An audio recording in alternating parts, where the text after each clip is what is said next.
नमस्कार दोस्तों।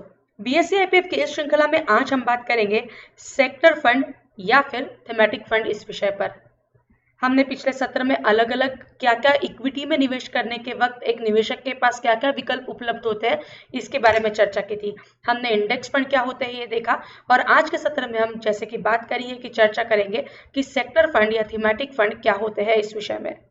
जैसे कि आप स्क्रीन पर देख पा रहे हैं कि FMCG fund, infrastructure fund, pharma fund, agri, transport, ये अलग अलग सेक्टर है।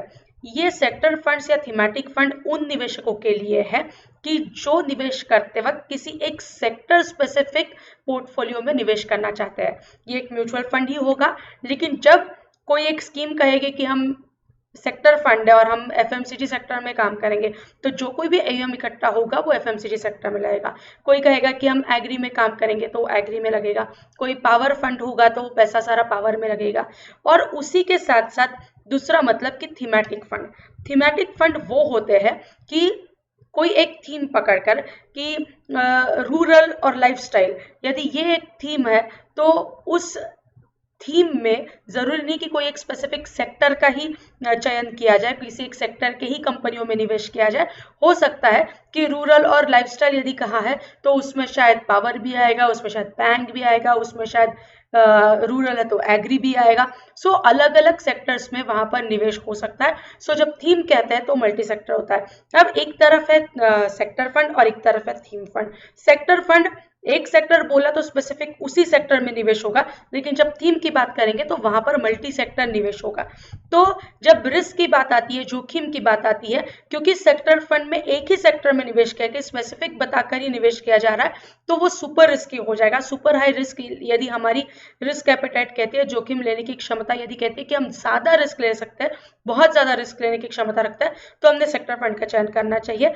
अथवा रिस्क तो थीमेटिक फंड में ही, लेकिन जितनी जोखिम यहाँ पर है उसकी तुलना में निस्संदेह थीमेटिक फंड ये कम जोखिम वाले हैं। लेकिन कैसे यहाँ पर जोखिम हो सकती है कि कोई एक सेक्टर स्पेसिफिक कोई एक निर्णय आ गया, तो यदि कोई निर्णय आ गया, अगर वो बैंक से जुड़ा है और आरबीआई ने कल कुछ कह दिया, तो बैंकों के स्टॉक्स पर उसका असर पड़ेगा। वही थीमेटिक फंड में उसका असर थोड़ा कम पड़ेगा, क्योंकि थीमेटिक फंड में रूरल और लाइफस्टाइल का उदाहरण जो हमने देखा था कि वहां पर एग्री भी है, बैंक भी है, एफएमसीजी भी है। सो बैंक के स्टॉक्स में यदि थोड़ा बहुत फर्क पड़ा तो भी बाकी दो सेक्टर उसको संभाल लेंगे, करके थोड़े से कम रिस्की होंगे।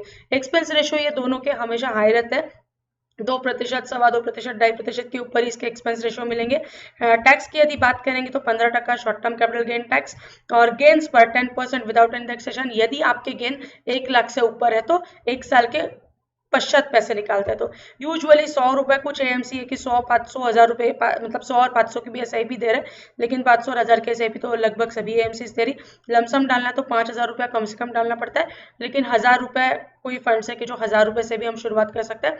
ये हाई बीटा फंड्स होते हैं कि मार्केट टूटा या कोई न्यूज आती है तो ज्यादा फर्क इन फंड्स पर पड़ता है। सो वही निवेशक ये सेक्टर फंड या थीमेटिक फंड चुने जो अपनी रिस्क एपेटाइट चेक करके, रिस्क प्रोफाइलिंग करके ये तय करे कि हम ज्यादा रिस्क लेने की क्षमता रखते हैं। और दूसरी महत्वपूर्ण चीज कि निवेशकों को उस सेक्टर के बारे में जानकारी होनी चाहिए।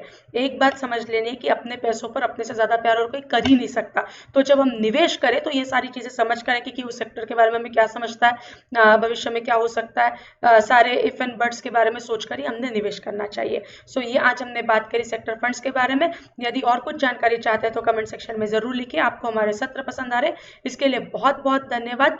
कमेंट सेक्शन में अपना नाम और ईमेल एड्रेस लिखना मत भूलिएगा। साथ ही साथ बीएससी आईपीएफ और सेबी को धन्यवाद भी जरूर कहिए। घर में रहिए, सुरक्षित रहिए।